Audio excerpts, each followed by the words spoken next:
Fala pessoal, curta, inscreva-se agora e ative as notificações se você gosta de filosofia, mitologia, psicologia simbólica e religiões comparadas. Te espero!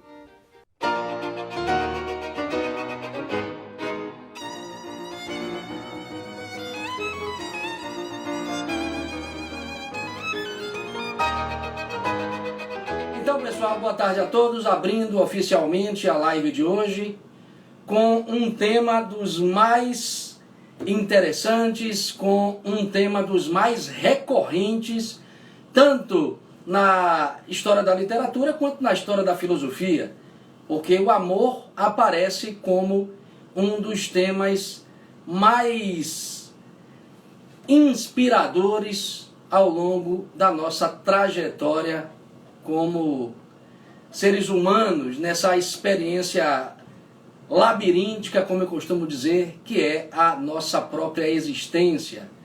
E eu até, por dizer isso inicialmente, já antecipo o que todos vocês sabem, independentemente de estarem conscientes disso ou não.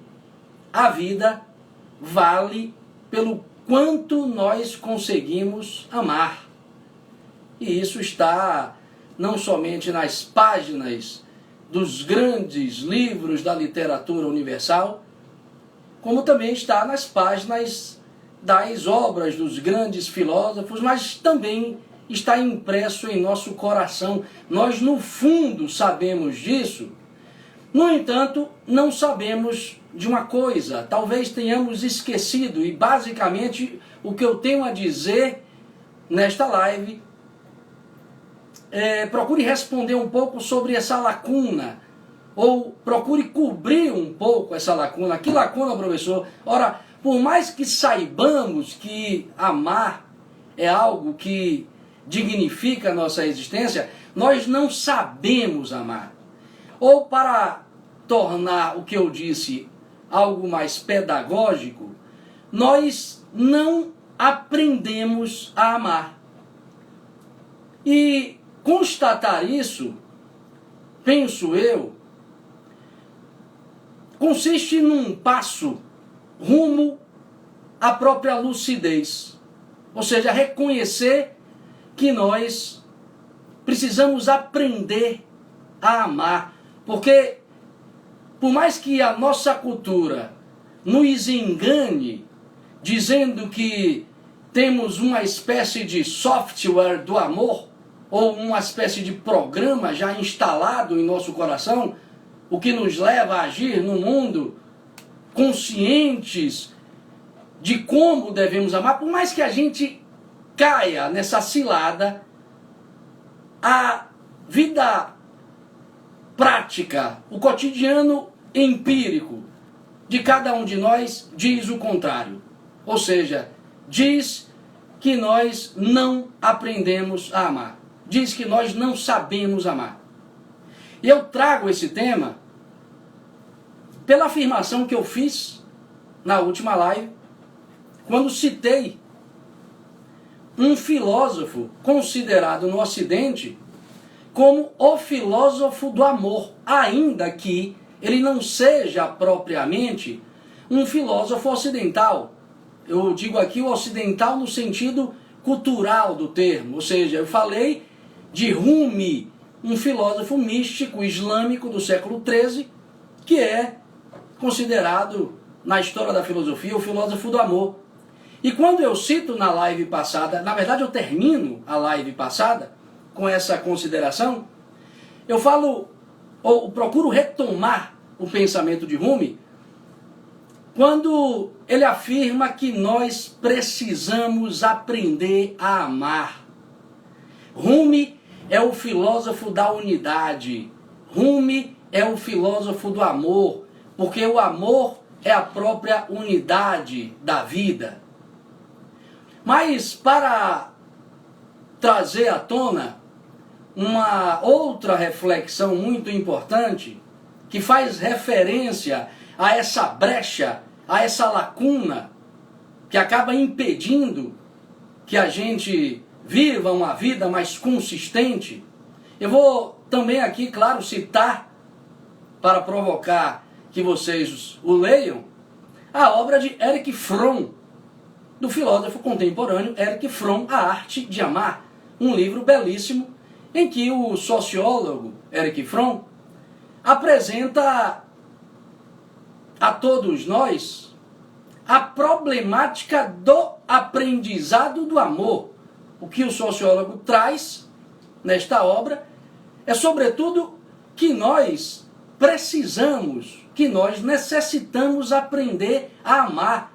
E ele, talvez, retomando o título de uma obra antiga de Ovídio, também intitulada A Arte de Amar, talvez, retomando essa obra, ele indique que amar é uma arte.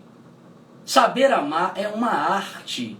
O Erich Fromm diz: precisamos aprender a amar como um artista aprende a arte com a qual ele procura desenvolver os seus talentos.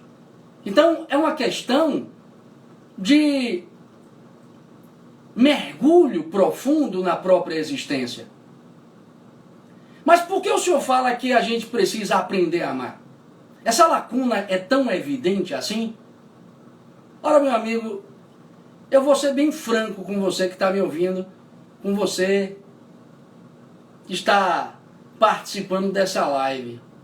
Olhe bem, eu sou capaz de afirmar que os principais problemas de sua vida, os principais embaraços de sua vida, as principais frustrações que você vive, diz respeito a essa lacuna, ou melhor, decorre dessa sua incapacidade de amar o que vale ser amado. Mas por que, professor, o senhor está me dizendo isso? Isso é tão evidente assim? Ora, é só olhar para a vida das pessoas hoje e vocês perceberão que elas estão transformadas naquilo que amam. E se as pessoas hoje vivem uma vida esvaziada de sentido, uma vida pobre de valores, tenha certeza que ela está vivendo aquilo que ela durante muito tempo desejou. Eu vou tentar traduzir ao modo de Luiz Vaz de Camões, naquele belíssimo poema Transforma-se o amador na coisa amada. Depois dei uma espiada nesse poema belíssimo, porque ele traduz o que eu quero dizer com muita precisão. Transforma-se o amador na coisa amada em virtude de muito imaginar. Não tenho mais que desejar, pois tenho em mim a coisa desejada, se nela encontra-se minha alma transformada. É exatamente isso que diz o poema. Ou seja, nós nos transformamos naquilo que amamos. Quando você bate o olho na vida de uma pessoa e percebe o quanto ela se encontra desequilibrada, desconcertada, quando você bate o olho numa pessoa, ou bate o olho em você mesmo quando está diante do espelho e se percebe banal, se percebe nervoso, se percebe constantemente ansioso, é porque, meu amigo, você está amando coisas que te levam a viver isso. Ou seja, saber amar é uma questão de endireitamento de vida. É uma questão de endireitamento de existência. É questão de aprofundamento na própria existência. Mas como eu posso aprender a amar, professor? Como é que eu entendo isso que o senhor está falando de forma mais palpável? Bom, olhemos então para o principal filósofo do amor de toda a história da filosofia. Todos vocês já ouviram falar de Platão. Platão tem uma obra intitulada Banquete. No Banquete, Platão nos apresenta o que na história da filosofia é chamado de escala amores, ou escada do amor. O que Platão procura trazer é que o amor é uma escada, é uma escadaria. Vamos procurar definir precisamente o que é amor em Platão. Desejo. Platão afirma categoricamente que amar é desejar, amor é desejo. Agora, procure aplicar a ideia de amor como desejo a essa escadaria e você perceberá que você precisa entender que por você ser muitos de você, por você ter muitos eus, você obviamente tende a desejar muitas coisas, porém precisa refinar esses desejos para que você possa pouco a pouco alcançar o que você é efetivamente. Porque muito do que deseja em você não é você, como eu já disse inúmeras vezes aqui nessa live. Eu ainda não entendi, professor, mas você vai entender. Observe quando eu digo que você tem muitos eus, eu me refiro a eus a nível instintivo, eus a nível emocional, eus a nível mental. Você, se bem prestar atenção, não é propriamente seus instintos. Você não comanda seus instintos, você é arrastado por eles. E como bem disse o Freud, os instintos é a instância desejante em nós. Portanto, há um eu de você, há um você de você que deseja e não é você. E que precisa desejar. Precisa desejar porque precisa completar-se. Ora, o seu corpo necessita de nutrientes, necessita de alimentos, e ele pede o tempo todo isso. E você precisa dar isso a ele, do contrário, você padecerá de alguma enfermidade. Então, está claro aí que nem todo tipo de desejo corresponde a efetivamente o que você é.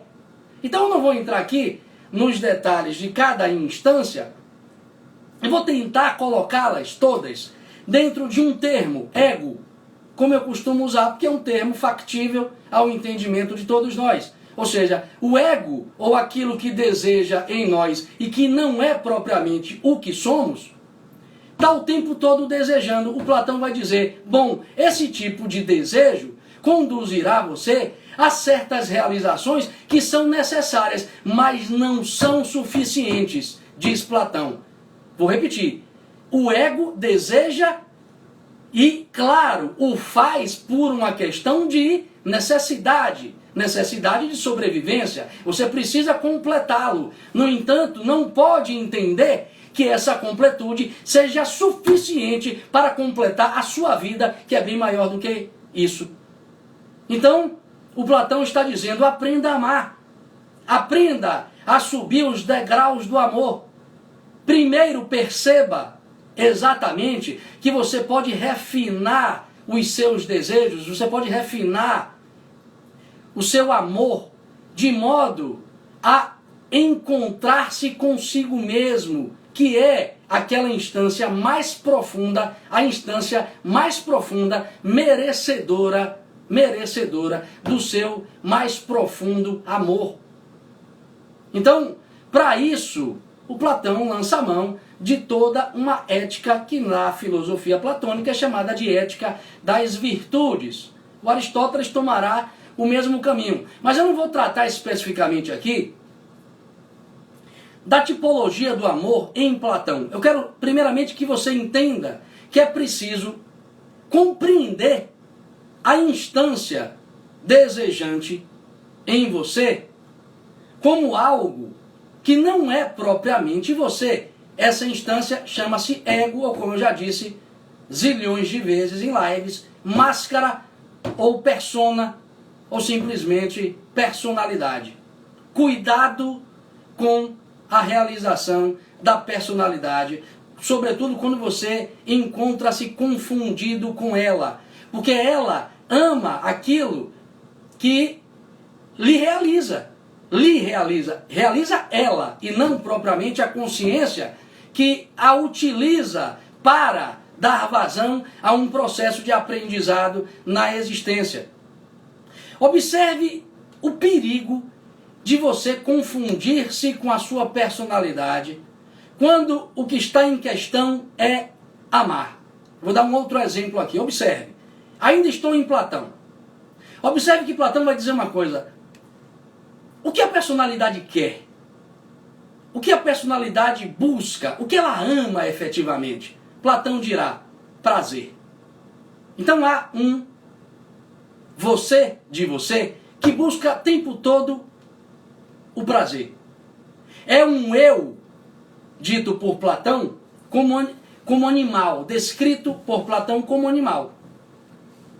Há um eu dentro de nós que quer o tempo todo prazer, anseia por isso, o tempo todo busca esse tipo de realização. E o Platão vai dizer, cuidado, porque amar somente o que dá prazer é preocupante, porque todo aquele que busca o prazer, consequentemente, buscará ainda mais prazer. E quanto mais se buscar o prazer, mais se estará próximo do excesso. Mais se estará próximo do excesso ou da híbris, como é dito pelos gregos e retomado pela psicologia de Carl Gustav Jung.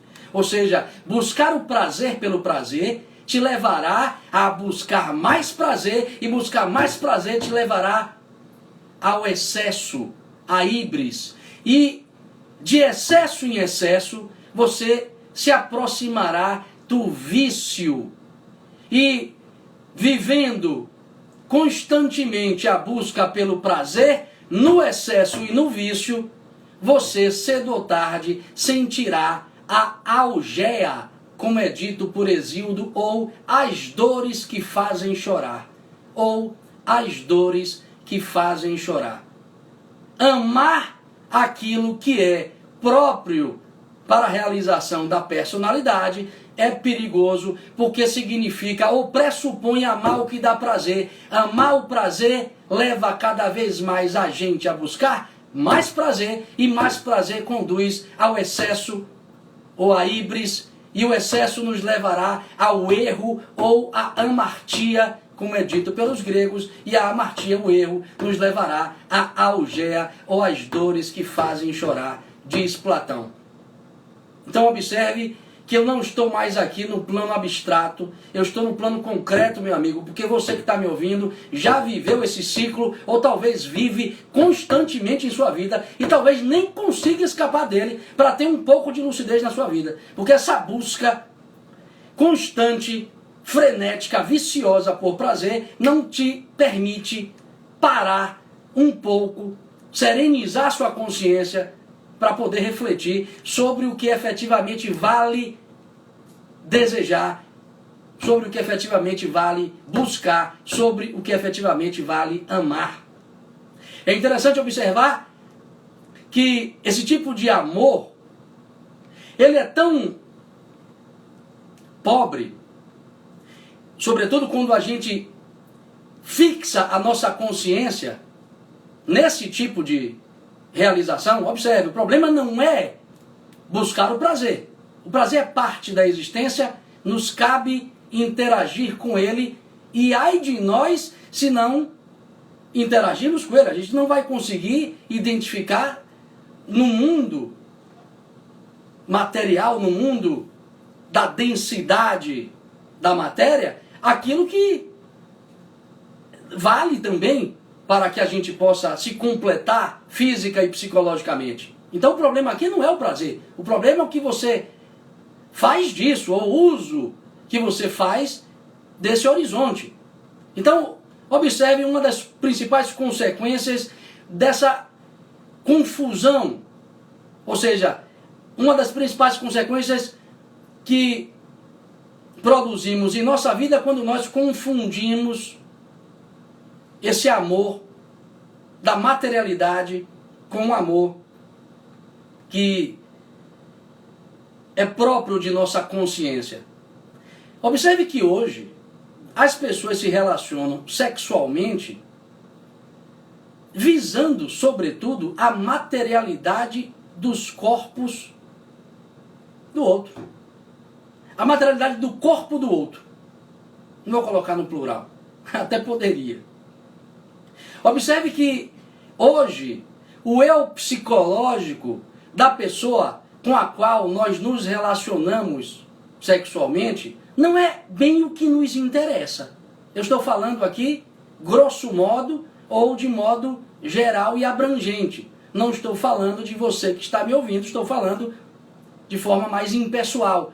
Olhemos para o quadro geral de nossa cultura e muito claramente perceberemos que as pessoas se relacionam sexualmente com outras, visando muito mais o usufruto da materialidade do corpo da outra do que propriamente do eu psicológico que, por assim dizer, habita aquele corpo.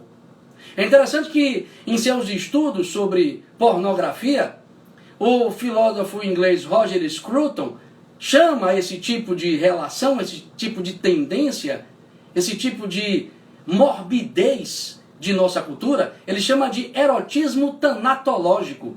Thanatos é o deus da morte na cultura grega, ou seja, ele está apontando para um tipo de erotismo mórbido, um tipo de erotismo precário, pobre, porque as pessoas se relacionam a nível apenas material, ou seja, há um mero interesse pelo corpo e no usufruto disso, ambos põem de lado o que tem de mais especial para si mesmo e para o outro com o qual se relaciona.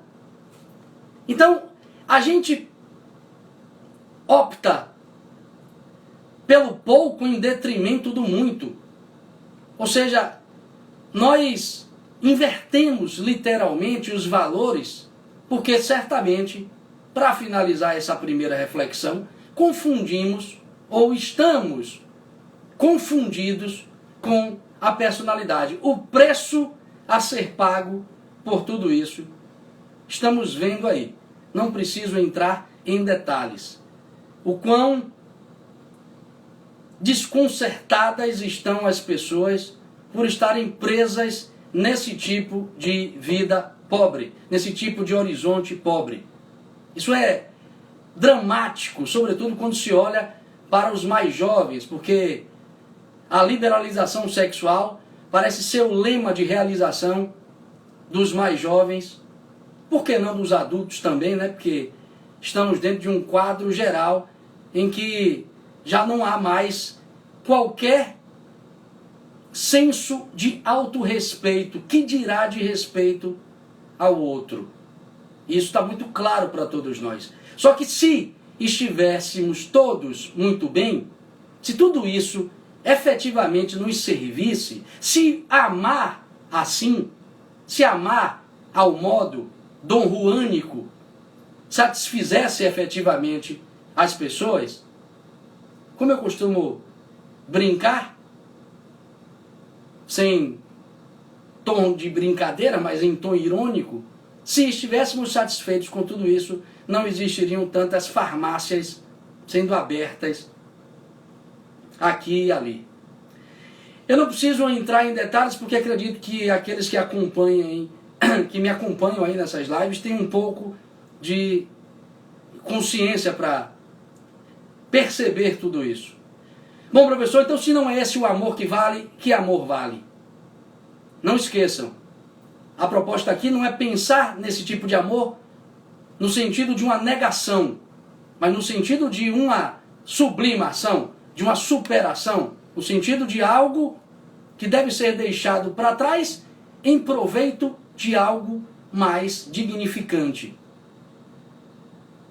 Que outro amor, então, professor, poderia eu buscar como horizonte de realização? Ora, meu amigo, vou falar de mais dois. A escadaria platônica do amor tem muitos degraus. Vou falar de mais um aqui, que eu acho extremamente importante, já saindo um pouco da seara da filosofia do próprio Platão. O filósofo Nietzsche tem um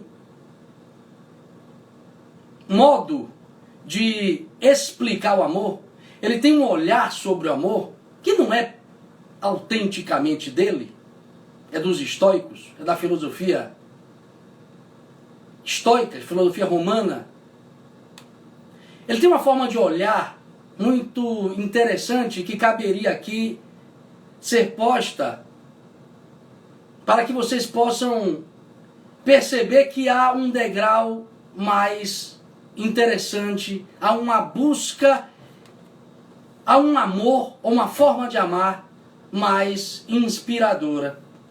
Amar o que, professor?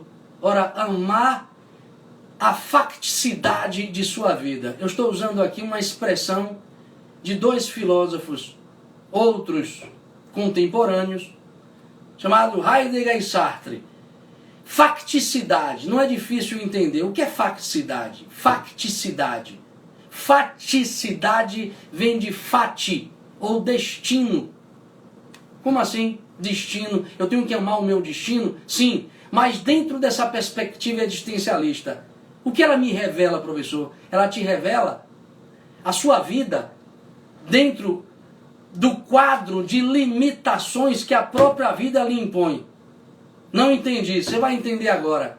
Observe que você nasceu como homem ou mulher, no lugar onde nasceu, filho de quem nasceu, no contexto histórico em que nasceu, na cidade onde nasceu, e tem certas características físicas e psicológicas estruturais que não podem ser modificadas. Existem traços de temperamento e traços físicos, características físicas, fenotípicas, que nos são próprias, contra as quais nós não podemos fazer nada. Então, procure somar todos os diversos fatores que determinam a sua experiência no mundo e contra as quais você não pode fazer nada. Ou seja, é algo que você vai ter que engolir, goste você ou não, em sua vida. Isso se chama, em Sartre e em Heidegger, facticidade. Em Nietzsche chama-se simplesmente fati, ou destino. Ou seja, o que é o destino? É o conjunto de circunstâncias contra o qual você nada pode fazer, que configura a sua vida, que molda a sua vida e que é dado a você como condição preliminar de existência. A vida diz assim: amigo, seu pacote é esse, se vire. Se vire. É o tal fardo da existência de cada um. Tome aqui o fardo, tome o seu pacote, esse é o seu, é com você a parada, se vire. É isso aí. O que diz a filosofia de Nietzsche no que tange a tudo isso, professor? A filosofia do amor de Nietzsche no que tange a tudo isso. O Nietzsche vai dizer assim: ora, aprenda a amar isso. Porque se você não amar isso, meu amigo, isso vai virar um problema na sua vida. Isso vai voltar-se contra você. Só que não vai voltar-se contra você a partir de uma percepção interior, mas de uma percepção exteriorizante. Ou seja, você vai começar a acreditar que o mundo está contra você, justamente porque você não aprendeu a amar o seu destino. Você vai começar a tender a acreditar que o mundo está contra você. Ou seja, você vai começar a reclamar da vida. Você vai começar a acreditar que você, poxa, eu sou homem, mas gostaria de ser mulher. Eu sou mulher, gostaria de ser homem. Eu sou baiano, gostaria de ser carioca. Eu sou flamenguista, mas gostaria de ser Bahia. E aí vai. Ou seja, eu estou no emprego, mas gostaria de estar em outro. Repare que a gente vai ficar desinstalado na vida. E vai acreditar que essa desinstalação resulta de uma atitude da vida contra você. Por quê? Ora, porque você não aprendeu a amar o seu destino, ou a facticidade da sua existência, ou as situações limites de sua existência. As situações limites. O que são situações limites? São as situações contra as quais você não pode fazer nada. É o seu pacote. Professor, então eu devo amar isso? Exatamente, meu amigo. É uma tarefa de existência. Ame isso. Aprenda a amar isso. Aprenda a amar o que você é. Aprenda a amar efetivamente esses traços, repito, contra os quais você nada pode fazer. Por que eu devo amar isso? Boa pergunta. Por que eu devo amar isso? Porque a vida escolheu isso para você como o caminho de menor resistência para a sua evolução. Só por isso. Então, professor, todos esses aspectos, todas essas conjunturas, esses atravessamentos que determinam a minha experiência no mundo, tudo isso foi posto pela vida como caminho de menor resistência para a minha evolução? É claro. Mas por que o senhor fala assim, é claro, com tanta clareza? Porque do contrário, eu, Ronald, professor Ronald, teria de chamar a vida de burra. E eu posso ser burro para algumas coisas, mas para isso não, meu amigo. Não vou chamar a vida de burra. Não posso chamar a vida de burra. Porque ela me mostra inteligência para todos os lados. É pura inteligência. É pura inteligência. Se as coisas fossem aleatórias, se as coisas fossem postas na sua vida como acaso, me responda você que tem um pouco mais de inteligência. Para que a dor? O que é a dor? O que é a dor na sua vida? Porque se tudo é aleatório, se tudo vale, se tudo isso caiu na sua vida sem sentido algum, não tem nenhum tipo de mensagem a lhe comunicar, eu te pergunto, e por que você sofre então? Então observe que a dor é um dado, é um sintoma, é um chamado da vida para que percebamos isso. Ou seja, tudo que você não gosta de sua vida precisa ser ressignificado. Como, professor? Amando isso, velho. Aprenda a amar isso. É fácil, professor? Não, é tarefa de existência. Mas só o fato de você saber que deve amar isso e que é possível amar isso, você já se livra de muitos dos problemas que lhe aturdem cotidianamente. Você já sabe da parada. É faticidade, é destino. E observe que cada um tem o seu. Cada um tem seu pacote. Cada um tem seu pacote. A vida, há 6 anos atrás, tirou minha visão inteira. Vocês vão, perguntem para mim, professor, o senhor fez o quê? Ficou chorando? Me poupe, velho. Pelo amor de Deus, eu tenho uma filosofia. Eu procuro manter-me lúcido, ou minimamente lúcido, para perceber essa dinâmica da vida. Bom, está posto o desafio. Então, é com isso que eu vou trabalhar. É com isso que eu vou trabalhar. É o que eu tenho em mãos para me transformar. E olha que eu valorizo muito isso. Eu não valorizo a doença. Eu não valorizo a síndrome que me acomete. Eu valorizo a oportunidade que esta circunstância está me oferecendo. Porque ela me ajuda um bocado, meu amigo. Um bocado. Tem que ter olhos para ver. Tem que ter olhos para ver. Porque aquela raposa véia do Pequeno Príncipe é sábia, velho. Que ela fala para o Pequeno Príncipe, olha, meu amigo, o invisível é... Como é? O essencial é invisível. O essencial, se eu não tivesse Eloy aqui, eu estaria encrencado. O essencial é invisível aos olhos. Só se beber com O essencial é invisível aos olhos. Porra, é por isso que Édipo, para ver o que ele não conseguiu enxergar, ele arrancou os próprios olhos. É por isso que Paulo no deserto é tocado pela percepção da verdade quando fica cego. Por que me persegues, Paulo? Ele fica cego. Aí ele vê. Aí que ele percebe a verdade. Então observe que a gente precisa deixar de ser cego e perceber isso. Então ame o seu próprio destino, ame a sua dor, ame a faticidade da sua existência e procure, sobretudo, entendê-la para extrair de suas experiências o que você efetivamente precisa para subir mais um degrau do amor. Então, professor, não termina aí? Claro que não.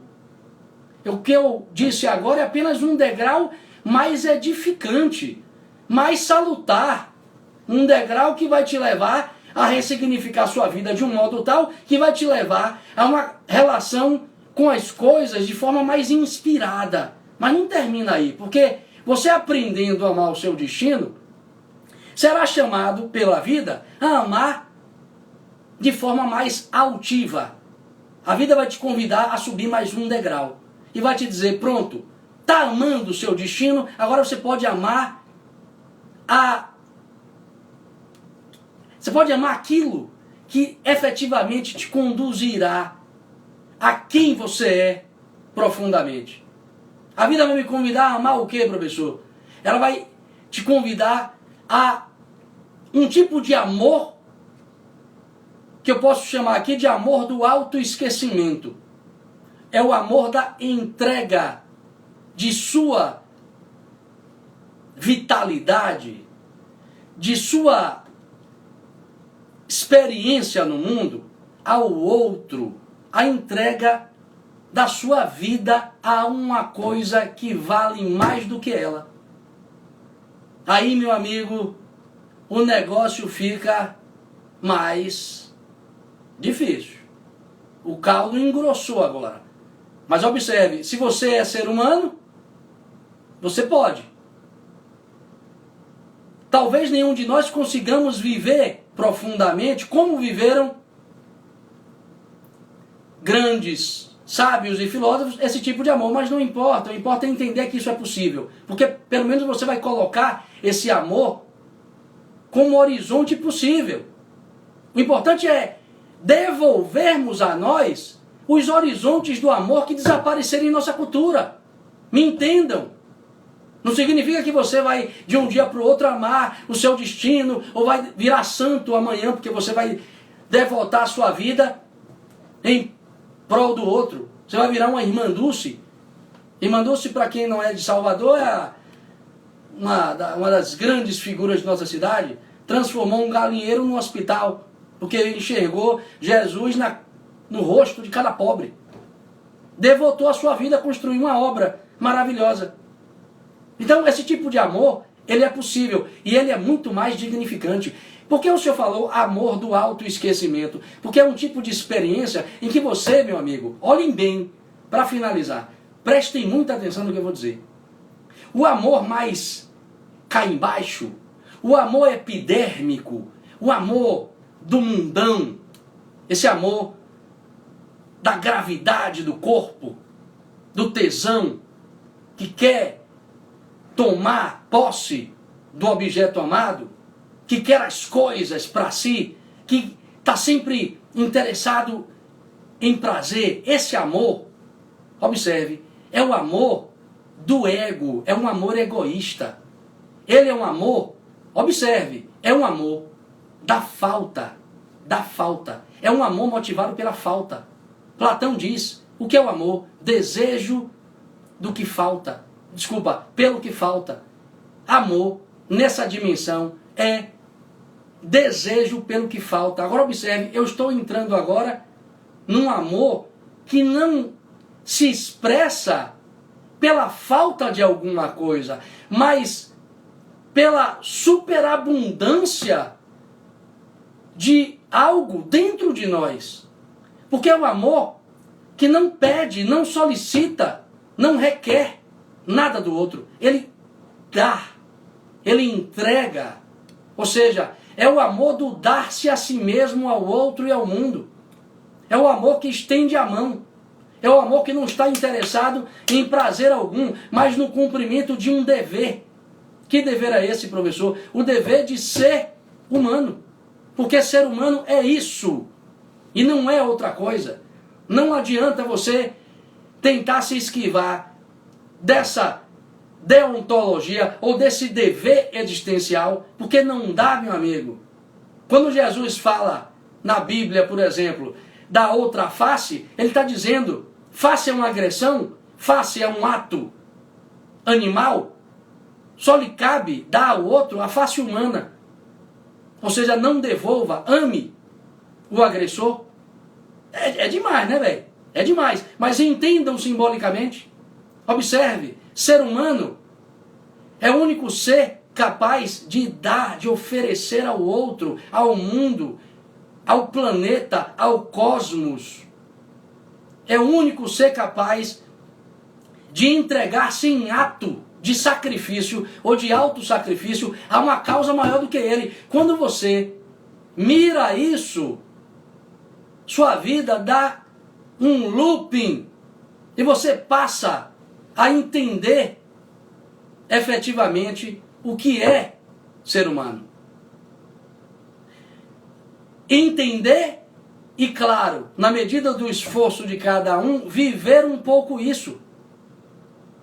Existe uma passagem no Deuteronômio que talvez traduza tudo isso. A passagem é a seguinte: Deuteronômio capítulo 13, versículo 4. Porque vós fostes chamados à liberdade. Está falando do ser humano. Porque vós fostes chamados à liberdade. Não useis então a liberdade para dar ocasião à carne, mas servir-vos uns aos outros pelo amor. Vamos substituir carne por ego, para olharmos aqui de uma perspectiva mais filosófica, mais psicológica. Ou seja, cabe a nós aprender a amar, porque cabe a nós fazer bom uso do que nos define. O que nos define, professor? Liberdade. O gato, o pombo, o cachorro não têm liberdade. Não podem optar pela virtude. Você pode. Como eu já disse zilhões de vezes aqui. Você pode. E só você pode. Agora tem que aprender a optar pelo que vale. A liberdade não pode ser usada de qualquer modo. Isso é algo que conquistamos com duro esforço. A liberdade é o resultado de uma dura conquista da consciência humana, da humanidade.